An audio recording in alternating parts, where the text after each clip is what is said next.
কাশ্মীরের পেহেলগামে সন্ত্রাসী হামলায় প্রাণ হারিয়েছেন পশ্চিমবঙ্গের 3 জন বাসিন্দা। এই মর্মান্তিক ঘটনায় রাজ্য জুড়ে শোকের ছায়া নেমে এসেছে।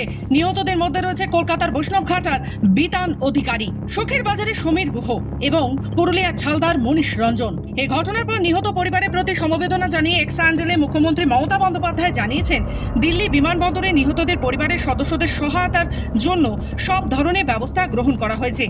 আজ সন্ধে 8:30 নাগাদ কলকাতা বিমানবন্দরে দেহগুলো পৌঁছানোর কথা রয়েছে। দিল্লিতে রাজ্যের রেসিডেন্ট কমিশনারের দপ্তরের পরিবারগুলির সঙ্গে নিয়মিত যোগাযোগ রাখছে। রাজ্যের মুখ্যমন্ত্রী নিজে এই পরিস্থিতি নিবিড়ভাবে পর্যবেক্ষণ করছেন এবং ঊর্ধ্বতন কর্মকর্তারা সরাসরি তদারকি করছেন। এই হামলাটি গত কয়েক বছরে কাশ্মীরে ঘটে যাওয়া সবচেয়ে ভয়াবহ বেসামরিক হামলা হিসেবে বিবেচিত হচ্ছে। এই ঘটনার পর ভারতীয় প্রধানমন্ত্রী নরেন্দ্র মোদী এবং স্বরাষ্ট্রমন্ত্রী অমিত শাহ হামলাকারীদের বিরুদ্ধে কঠোর ব্যবস্থা নেওয়ার প্রতিশ্রুতি দিয়েছেন। কাশ্মীরের নিরাপত্তা ব্যবস্থা জোরদার করা হয়েছে এবং তদন্ত শুরু হয়েছে।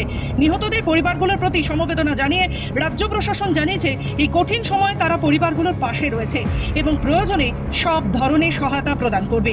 এই ঘটনা কাশ্মীরের নিরাপত্তা পরিস্থিতি নিয়ে নতুন করে প্রশ্ন তুলছে এবং পর্যটকদের নিরাপত্তা নিশ্চিত করার প্রয়োজনীয়তা আরও স্পষ্ট হয়েছে।